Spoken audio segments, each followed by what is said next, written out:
Hello friends, welcome to the channel ccc.com। तो आज का इडियम्स एंड फ्रेजेस का फोर्थ क्लास है, फोर्थ लेक्चर है। तो यही कहना चाहूँगा कि प्लीज़ एंडिंग तक बने रहें, क्योंकि यदि आप इस क्लास को स्किप करते हैं तो बहुत सारी चीज़ें स्किप करने वाले हैं। तो वीडियो को देखने के बाद ही समझ में आएगा कि मैं क्या बोल रहा हूँ। तो कंटिन्यू करते हैं। तो आज का फर्स्ट जो इडियम है, a grey area. Okay, meaning इसका होता है an area where things aren't clearly defined, या तो एन अनक्लियर सिचुएशन, एक एरिया जहाँ पे जो चीज़ें हैं वो क्लियरली रूप से डिफाइन नहीं की जाती, या एक अनक्लियर अस्पष्ट परिस्थिति। ओरिजिन की बात करें, द फ्रेज, अभी जो फ्रेज है कम्स आती है फ्रॉम द आइडिया, आइडिया से आती है। दैट ब्लैक मीन्स, जहाँ की जो ब्लैक का मतलब क्या होता है, क्लियरली स्पष्ट रूप से गलत होता है। एंड और व्हाइट मीन्स क्लियरली राइट, और व्हाइट का मतलब क्या होता है, स्पष्ट रूप से सही होता है। व्हेन बोथ मिक्स, जब दोनों मिक्स होते हैं, दे क्रिएट, तो बनाते हैं ग्रे कलर को बनाते हैं, जो सिंबलाइज करता है सिचुएशंस, परिस्थितियां को। वेयर, जहां पे रूल्स, मोरलिटी और डिसीजंस और अनसर्टेन, डाउटफुल और नॉट क्लियरली डिफाइंड, तो जहां पे जो नियम है, जो मोरलिटी नैतिकता है, या तो डिसीजन जो निर्णय है वो क्या है, अनसर्टेन है, अनिश्चित हो, संदेहित हो, या तो क्लियर रूप से डिफाइन ना हो, परिभाषित ना हो, तो ये होता है। तो ग्रे एरिया मतलब जहां पे समझ लो ग्रे या नहीं, अनक्लियर। ओके, तो एक अनक्लियर सिचुएशन। अब जो नेक्स्ट है, a here in the butter, इसका मतलब होता है अ चैलेंजिंग सिचुएशन, चुनौतीपूर्ण सिचुएशन, एक चुनौतीपूर्ण सिचुएशन। मीनिंग, ओरिजिन की बात करें, द इडियम, तो जो इडियम है कम्स आता है from old European kitchens. Okay, तो जो पुराने जो यूरोपियन जो किचन्स है, जो रसोई घर है, वहां से इसका ओरिजिन हुआ है, जहां पे butter was considered pure, valuable and carefully prepared. तो जहां पे जो बटर है वो कंसिडर किया जाता था, माना जाता था, प्योर शुद्ध माना जाता था, वैल्यूएबल कीमती, और केयरफुल ध्यानपूर्वक प्रिपेयर किया हुआ माना जाता है। इफ, यदि अ हेयर, यदि एक हेयर अपीयर्ड दिखाई देता था, इन इट, इसके अंदर, द इंटायर बैच, तो पूरा का पूरा जो जो रहता था बटर का पूरा जो बैच, मतलब पूरा समझ लो एक टाइप से जो रहता है डिब्बे टाइप से, फेल्ट स्पॉइल्ड, तो इसे ऐसा महसूस करते थे कि हो चुका है, खराब हो चुका है। कजिंग, क्योंकि कारण बनता था, इरिटेशन का, चिड़चिड़ापन का कारण बनता था, या गिल्टी का कारण बनता था, मतलब घिन सी आती है ना उस टाइप से। बिकॉज, क्योंकि सच अ टाइनी फ्लॉ, क्योंकि ऐसी एक छोटी जो मिस्टेक है, रियूंड, खराब कर देती है, समथिंग स्मूथ, कुछ अच्छे स्मूथ को, या कुछ स्मूथ से मतलब यहाँ अच्छे से सेंस है, गुड से सेंस है। ओके, स्मूथ यानी तो ऐसे चिकना होता है, प्लेन होता है, तो गुड से सेंस है, तो कुछ अच्छे को ये रियून कर देती थी, बर्बाद कर देती थी। द फ्रेज, अब जो फ्रेज है, इवॉल्व, विकसित हुई, टू मीन, मतलब के लिए, स्मॉल, एक छोटे, बट लेकिन एनोइंग प्रॉब्लम, लेकिन जो परेशान देने वाली समस्या है उसके लिए फिर इसका इवॉल्व, विकास हुआ। डिसरप्टिंग, जो ऐसी प्रॉब्लम जो क्या करे, डिसरप्ट करे, जो व्यवधान डाले, या क्या डिस्टर्ब करे अ सिचुएशन, एक सिचुएशन को। अब जो नेक्स्ट है, अ हेयर्स ब्रीथ। ओके, यहाँ से ब्रीथ से मतलब यहाँ पे चौड़ाई है। ओके, ब्रीथ भी बोल सकते हैं। तो एक हेयर की यहाँ जो कॉमास दिख रहा है, एपोस्ट्रोफी बोला जाता है, इसका मतलब ऑफ से आता है का। ओके, जो नाउन का पजेसिव या जेनेटिव केस कहलाता है। इससे पहले और बाद वाले दोनों जो रहते हैं नाउन ही रहते, तो ये भी दोनों नाउन है, हेयर भी और ब्रीथ भी। ओके, तो एक हेयर की चौड़ाई, मीनिंग है इसका द स्मॉलेस्ट पॉसिबल अमाउंट, सबसे छोटी संभावित मात्रा या डिग्री ऑफ समथिंग, किसी चीज की। ओरिजिन हुआ है, दिस इडियम कम्स, तो ये इडियम आती है फ्रॉम एशियंट मेजरमेंट सिस्टम, जो प्राचीन मापने का, मेजरमेंट का जो सिस्टम था, यंत्र था, उससे आता है। वेयर, जहां पे द विड्थ, जो विद है, ऑफ द ह्यूमन हेयर, एक ह्यूमन हेयर की जो विद है, वॉज यूज्ड, वो यूज की जाती थी, as one of the smallest possible units, जो सबसे छोटे संभावित जो यूनिट्स है, जो यूनिट्स जो मापने की यूनिट्स रहती है, उनमें से एक के रूप में यूज की जाती थी इस विद को, जो मनुष्य के हेयर की। सिंस, हालांकि a here is extremely thin, लेकिन जो एक हेयर रहता है वो बहुत ही क्या होता है, थीन, पतला होता है। फिर भी ये जो है, सिंस एक कंजंक्शन है जो कॉन्ट्रास्ट के लिए, विरोधाभास के लिए यूज होता है। मतलब दो सेंटेंस, एक नेगेटिव रहेगा, पॉजिटिव रहेगा, पॉजिटिव रहेगा, नेगेटिव रहेगा, मतलब विरोधाभास, एक दूसरे का विरोध करेंगे, इस टाइप से। तो ये हेयर बहुत ही क्या रहता है, पतला रहता है। फिर भी इट सिम्बलाइज्ड, यह जो है सिम्बलाइज करता था, संकेत करता था, अ वेरी टाइनी मार्जिन, बहुत ही टाइनी छोटे मार्जिन को ये क्या करता था, सिम्बलाइज करता था। ओवर टाइम, अब समय के दौरान, यहाँ ड्यूरिंग का सेंस दे रहा है, जो ये है, जो ओवर है, प्रीपोजिशन का काम कर रहा है। तो ड्यूरिंग, समय के दौरान। द फ्रेज, अभी जो फ्रेज है, केम आई टू मीन, मतलब के लिए, नैरो स्केप, एक छोटे स्केप के लिए, और एक्सट्रीमली स्मॉल डिस्टेंस, या बहुत ही छोटे दूरी के लिए। अब जो नेक्स्ट है, इसी से जुड़ा हुआ, इसी से बना है, अ हेयर ब्रीथ स्केप, तो एक हेयर की चौड़ाई इतना बचाव, मीनिंग है इसका अ नैरो स्केप, एक छोटा एक संकीर्ण बचाव। जैसे मान लो कभी कभी जाते हैं हम तो हमारे पास से एकदम बाइक चले जाएगी, कुछ ट्रक चले जाएगा और छोटे मार्जिन से बच जाते हैं, तो उस सिचुएशन में इसका यूज कर सकते हैं। ओरिजिन जो हुआ है दिस इडियम इवोल्व, तो यह जो इडियम है विकसित हुई फ्रॉम अ हेयर्स ब्रीथ, तो जो हेयर की जो ब्रीड है, हेयर की जो चौड़ाई है, इससे इसका विकास हुआ है। मीनिंग जो मीनिंग देती है द टीनिएस्ट पॉसिबल डिस्टेंस, जो सबसे जो टाइनिएस्ट जो पॉसिबल जो संभावित जो दूरी है उसको मीनिंग देता है। ये डिस्क्राइब्स, यह जो डिस्क्राइब करता है सिचुएशंस परिस्थितियों को, वेयर जहां पे समवन कोई अवॉइड्स डेंजर, जो कोई जो है बचता है डेंजर से या तो डिजास्टर से, by an extremely small margin, बहुत ही छोटे मार्जिन से जो है कोई भी डिजास्टर, कोई भी आपदा या कोई भी डेंजर जो खतरा रहता है उससे बच जाता है कोई भी, तो ऐसी सिचुएशन में या ऐसी सिचुएशन को डिस्क्राइब करता है। द इमेजिनरी, अब जो ये सोच है जो विचार है कम्स आता है फ्रॉम इमेजिंग, इमेज करने से, ह्यूमंस हेयर विद, एक मनुष्य के हेयर की चौड़ाई को के मीनिंग इसको इमेज करने से आता है, एज के रूप में, द मिनिमल स्पेस, मिनिमल यानी निम्न जो स्पेस है के रूप में, जब मनुष्य के हेयर की जो चौड़ाई को हम इमेजिन करते हैं तो वहां से आता है। तो space that could make difference between harm and safety, तो ऐसा स्पेस जो डिफरेंस बना सकता था, जो एक अंतर बना सकता था किसके बीच में, हार्म के बीच में, हानि के बीच में और सेफ्टी के बीच में। अब जो नेक्स्ट है a hard nut to crack, एक कठोर नट क्रैक करने के लिए, मीनिंग इसका डिफिकल्ट टास्क और पर्सन, एक मुश्किल टास्क काम या कोई इंसान जिसको समझाना बहुत मुश्किल हो। ओरिजिन जो हुआ इसका द इडियम कम्स, जो इडियम है आती है from the literal difficulty of cracking hard shell nut, तो जो इडियम है आती है एक सचमुच जो मुश्किल हो क्रैक करना, क्या एक हार्ड जो कठोर जो सेल्ड नट्स होते हैं, जो कवर वाले जो नट रहते हैं, जैसे नट्स मतलब जैसे कोई मूंगफली या जो भी है, उनको क्रैक करना जो करने के लिए जो डिफिकल्टी रहती है, सच में यहाँ से इसका ओरिजिन हुआ है। सम नट्स, अब कुछ जो नट्स रहते हैं आर टफ, वो क्या रहते हैं टफ रहते हैं टू ओपन, खोलने के लिए, रिक्वायरिंग एफर्ट्स, जो रिक्वायर करते हैं आवश्यक बनाते हैं एफर्ट्स को, प्रयास को, धैर्य को और स्किल या स्किल को, ओवर टाइम समय के दौरान, इट केम यह आई, टू डिस्क्राइब करने के लिए, अ पर्सन, प्रॉब्लम और सिचुएशन, एक पर्सन को या प्रॉब्लम को या सिचुएशन को जो दैट इज डिफिकल्ट, जो क्या डिफिकल्ट है टू अंडरस्टैंड समझने के, सॉल्व करने के या डील विथ या निपटने के। अब जो नेक्स्ट है, अब जो है अ ऑर्नेस्ट नेस्ट, ओके, ऑर्नेस्ट एक टाइप का कीड़ा होता है, तो इसका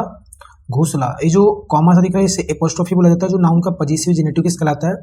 इससे पहले और इसके बाद में दोनों तरफ नाउन रहते हैं और इसका मतलब होता है ऑफ, ओके, जिसका मतलब होता है का, तो ऑर्नेट का नेस्ट, तो एक ऑर्नेट का नेस्ट, मीनिंग इसका an unpleasant difficult troublesome situation, तो एक जो अनचाही या जो डिफिकल्ट जो और ट्रबलसम यानी भी होता है कि मुश्किल से भरी हुई सिचुएशन। ओरिजिन जो हुआ द इडियम, जो इडियम है ऑरिजिनेट्स, इसका उद्गम होता है from disturbing an actual ornates bird, जो वास्तविक जो ऑर्नेट का जो घोंसला, एक वास्तविक ऑर्नेट का घोंसला को डिस्टर्ब करने से इसका ओरिजिन हुआ है। डिस्टर्ब मतलब उसको उसमें वहां पे कुछ करने से, कुछ अंडे को इधर उधर कर देना है कुछ उसमें,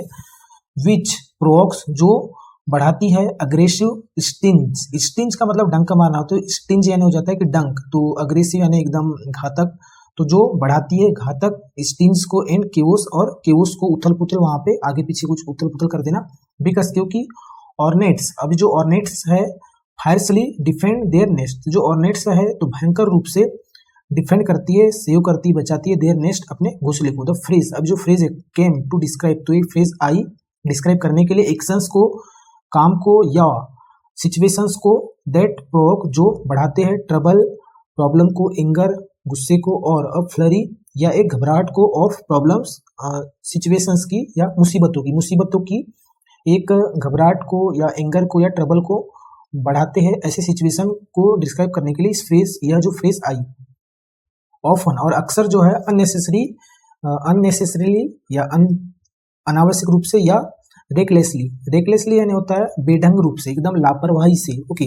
तो अब जो नेक्स्ट है अ हॉट पोटैटो, एक गरम आलू, मीनिंग इसका अ कंट्रोवर्शियल इशू, एक विवादास्पद मुद्दा that is difficult to handle, जो क्या है बहुत ही डिफिकल्ट है हैंडल करने के लिए, निपटने के लिए। ओरिजिन जो हुआ है द इडियम कम्स, इडियम आती है from handling a literally hot potato, वास्तविक रूप से एक जो है गर्म पोटैटो को हैंडल करने से इसका ओरिजिन हुआ है। विच जब पोटैटो है जो है डिफिकल्ट एंड अनकंफर्टेबल और अनकंफर्टेबल है टू होल्ड, पकड़ने के लिए। इन द 19th सेंचुरी, 19वीं सदी में इट वॉज यूज्ड, तो यह यूज किया जाता था मेटाफोरिकली, रूपांतरिक रूप से, टू डिस्क्राइब करने के लिए कंट्रोवर्शियल, ऑकवर्ड और डिफिकल्ट इशूज, जो विवादास्पद हो, जो भद्दे या जो मुसीबत से भरी पूर्ण जो इशूज है, मुद्दे हैं, उनको डिस्क्राइब करने के लिए इसको यूज किया जाता था। दैट पीपल, की जो लोग वांट टू अवॉइड और pass on quickly to others, तो इशू जिसमें जो लोग हैं चाहते थे अवॉइड करना, उससे बचना या पास करना ऑन क्विकली टू अदर्स, दूसरों पे। तो कोई भी सिचुएशन है जिसमें आप फंसी हुई हो लेकिन आप उसमें दूसरे पे डालना चाहते हो, तो ऐसी चीज के लिए इसका यूज किया जाता है। ओके, तो एक हॉट पोटैटो जो क्या है कॉन्ट्री, इसका मीनिंग क्या होता है, एक विवादास्पद इशू जो क्या है डिफिकल्ट टू हैंडल करने के लिए। जो नेक्स्ट है हाउस ऑफ कार्ड्स, एक घर कार्ड्स का जो पत्ते रहते हैं, मीनिंग ताश वाले। फ्रेजाइल और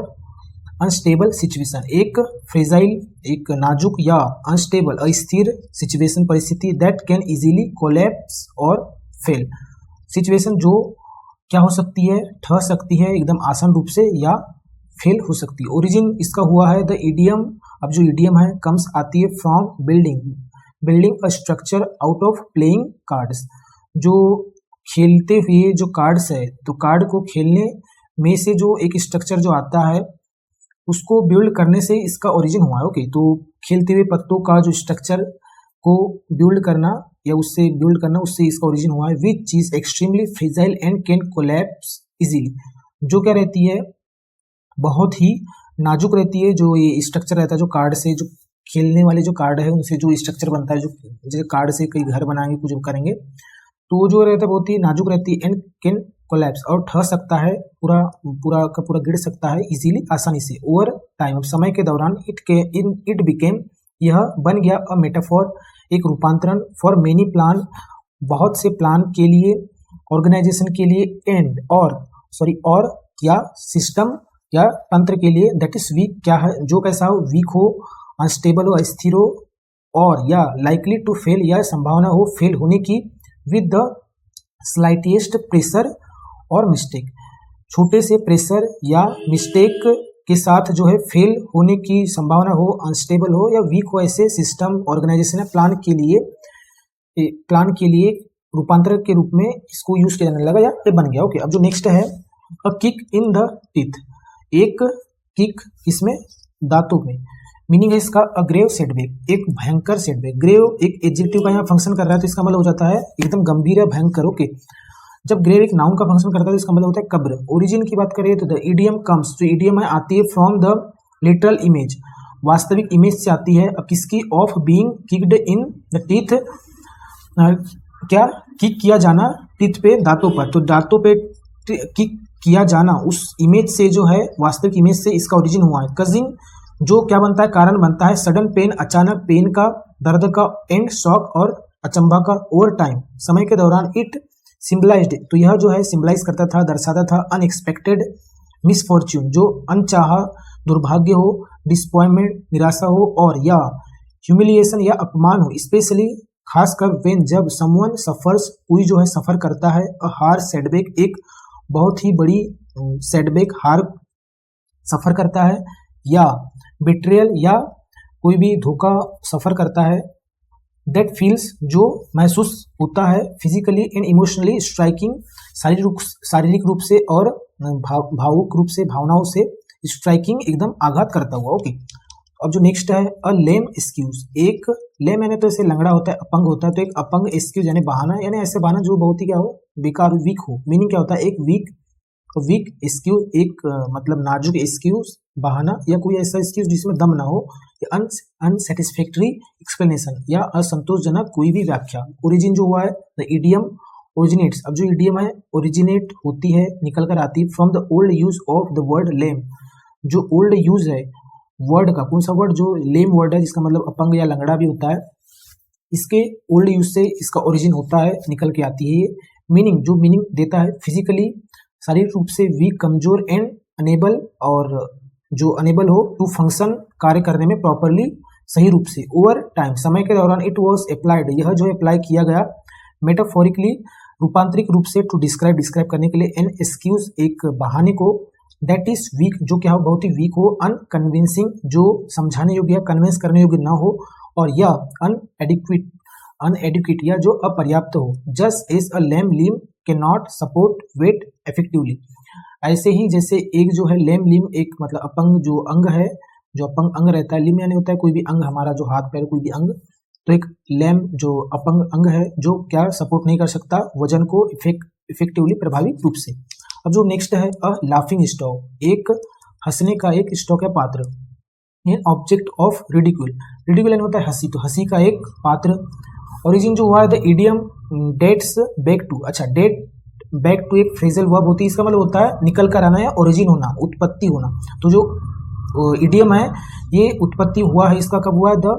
50 यानी 15वीं सदी में इसका उत्पत्ति हुई है, ओरिजिन हुई है। व्हेन, जब, स्टॉक मींट, जब जो स्टॉक जो वर्ड है इसका मतलब होता था अ फिगर, एक आंकड़ा होता था, या तो ऑब्जेक्ट कोई वस्तु, और टारगेट या कोई लक्ष्य होता था। अ लाफिंग स्टॉक यानी हो जाता है फिर रिफर्ड, तो ये रिफर करता था, बताता था, टू समवन, किसी व्यक्ति को, मेड, जो होता था, इनटू एन ऑब्जेक्ट, या किसी को बनाया जाता था किस रूप में, एक ऑब्जेक्ट के रूप में, जैसे मतलब किसी को एक कठपुतली बना देते हैं, कुछ बना देते हैं, उस रूप में बनाया जाता था। और पब्लिक रिडिक्यूल, जो पब्लिक की हंसी का एक पात्र बना दिया जाता था। सिमिलरली, समान रूप से, टू हाउ, कि कैसे, people mocked figures in place और पब्लिक पनिशमेंट्स। सिमिलरली, समान रूप से, इसी समान रूप से, कि कैसे जो है लोग हंसी होते थे या हंसी के पात्र बनते, हंसी उड़ाते थे, फिगर्ड, आंकड़ों के, इन प्लेस, गेमों में, या पब्लिक पनिशमेंट, या पब्लिक जो सजा रहती है उनमें। इट नाउ मीन्स, अब इसका मतलब क्या होता है, एक पर्सन जो क्या हो, एवरीवन लाफ्स एट, जिस पर हर कोई हंसता है, तो ऐसे पर्सन, अब इसका मतलब होता है, मतलब ऐसा पर्सन जिस पे हर कोई हंसी का पात्र हो, अब इसका मतलब ये होता है। ओके, अब जो नेक्स्ट है लीन पेज, लीन यानी हो जाता है एकदम पतला सा, और पेज यानी समझ लो एक टाइप से गली या कुछ लाइन टाइप से। मीनिंग होता है a period of poor performance, तो एक पुअर परफॉर्मेंस का एक दौर। मीनिंग होता है, इसका ओरिजिन की बात करें तो इडियम डेवलप्स, तो ये जो इडियम है विकसित होती है फ्रॉम द ओल्डर यूज, जो पुराना जो यूज है, पुराने टाइम का जो यूज है, वहां से इसका ओरिजिन होता है। लीन, जिसका मतलब क्या होता है, लीन टू, जिसमें जो लीन है टू डिस्क्राइब, इसका यूज होता था, सॉरी इसको फिर से पढ़ लेते, जो इडियम है डेवलप्स, ये डेवलप होती है from the older use of lean. Lean का जो पुराना जो यूज है, पहले के टाइम का जो यूज है, यहाँ से उसका ओरिजिन होता है, जिसका यूज किस रूप में होता था, टू डिस्क्राइब करने के लिए, टाइम्स, समय को, ऑफ स्कैटी मतलब हो जाता है कि शॉर्टेज, ओके, कमी या शॉर्टेज, या रिड्यूस्ड प्रॉस्पेरिटी यानी हो जाता है संप्रभुता, या बोलना चाहिए एक टाइप से, जो प्रॉस्पेरिटी का हिंदी मीनिंग मुझे याद तो नहीं आ रहा है। ओके, तो जो कम हुई गई जो संप्रभुता है, या बोलना चाहिए वैभव है। ओके, तो कमी जो शॉर्टेज है, या जो रिड्यूस कम की गई जो प्रॉस्पेरिटी है, ऐसे समय को डिस्क्राइब करने के लिए लीन का यूज होता था, स्पेशली खासकर इन फार्मिंग, इसमें फॉर्मिंग में, खेती में। व्हेन क्रॉप्स वर पुअर, जब क्रॉप्स क्या थी, पुअर थी, एकदम मतलब कमजोर थी। अब एक पैच मीन्स, एक पैच का मतलब क्या होता है, अ पीरियड और स्ट्रेच ऑफ टाइम, एक पीरियड या एक फैलाव समय का। टुगेदर, अब दोनों साथ में क्या हुई, द फ्रेज रिफर्स, तो जो फ्रेज है रिफर करती है टू अ डिफिकल्ट फ्रेज, एक डिफिकल्ट फेज को, एक समय को रिफर करती है, with low success, come success के साथ, इनकम के साथ, या प्रोग्रेस के साथ। ओके, जब कम सक्सेस हो, सफलता हो, कम इनकम हो, कम प्रोग्रेस हो, तो ऐसे फेज को ये जो है लीन पेज जो डिस्क्राइब करता है, रिफर करता है। तो नेक्स्ट है left handed compliment, left hand से दिया हुआ कॉम्प्लीमेंट या कोई भी टीका टिप्पणी। मीनिंग है इसका एम्बिगस कॉम्प्लीमेंट, एम्बिगस मतलब हो जाता है अस्पष्ट, तो एक अस्पष्ट कॉम्प्लीमेंट, एक टीका टिप्पणी, यानी कोई आपको कुछ बोलता है, आपको समझ ही नहीं आ रहा है भी वो सच बोल रहा है कि झूठ बोल रहा है, उस टाइप से आपकी बेइज्जती कर रहा है। या insulting remark appearing as praise, तो कोई भी इंसल्ट करता हुआ कोई भी संकेत जो ऐसा लगे किस रूप में, प्रशंसा के रूप में लगे, कोई आपको ताने टाइप से लगे, मतलब आपको ताना मारता हो लेकिन आपको लगे कि भी मेरी प्रशंसा कर रहा है, उस टाइप से। ओरिजिन जो है हुआ इसका द ईडियम कम्स, जो ईडियम है आती है from old European cultural beliefs, जो पुराने टाइम का जो यूरोपियन सांस्कृतिक जो भरोसा है, जो बिलीफ है, विश्वास है, वहां से इसका ओरिजिन होता है। वेयर, जहाँ पे the left hand was associated with awkwardness, bad luck और डिसऑनेस्टी, तो जहाँ पे जो लेफ्ट हैंड था ये जुड़ा हुआ था भद्देपन से, बैड लक बुरे दुर्भाग्य से, और डिसऑनेस्टी, और जो ईमानदारी का अपोजिट क्या हो जाता है, जो डिसऑनेस्टी रहती है, जो ईमानदारी का ना हो, ईमानदार ना हो, इससे ये एसोसिएटेड होता था लेफ्ट हैंड। और लेफ्ट हैंडेड कॉम्प्लीमेंट, तो एक लेफ्ट हैंड से दिया गया जो टीका टिप्पणी है, देयरफॉर, इसीलिए इसका मतलब क्या होता है, रिमार्क, एक संकेत, दैट साउंड्स, जो सुनने में ऐसा लगता है लाइक जैसे प्रेस, प्रशंसा के रूप में सुनने में लगता है, बट लेकिन एक्चुअली इंसल्ट, लेकिन एक्चुअल में क्या होती है, वो इंसल्ट्स होती है। ओवर टाइम, समय के चलते, समय के दौरान, इट केम, यह आई टू डिस्क्राइब करने के लिए, एनी कॉम्प्लीमेंट, कोई भी कॉम्प्लीमेंट कंटेनिंग हिडन क्रिटिसिज्म और sarcasm, जो आलोचना है या ताना है, छुपी हुई जो आलोचना है, ताना है, ऐसे कंटेंट करने वाले जो कॉम्प्लीमेंट है, कंटेंट नहीं होता है उसमें शामिल होना, उसमें धारण किए हुए होना, एक प्रीपोजिशन होता है, पार्टिसिपल प्रीपोजिशन होता है। ओके, तो यह भी समय के दौरान यह डिस्क्राइब करने के लिए आई, कोई भी कॉम्प्लीमेंट, टीका टिप्पणी जो जिसमें शामिल हो, क्या, छुपी हुई ताना, क्रिटिसिज्म, आलोचना या तो ताना। ओके, तो आई होप फ्रेंड्स कि आपको वीडियो अच्छी लगी हो। तो आज का जो ये लेक्चर है यहीं पे हम एंड करते हैं। अब जो नेक्स्ट पार्ट जो रहेगा मैं कल या परसों अपलोड कर दूंगा। यूट्यूब को वीडियो अच्छी लगी, thank you for watching guys.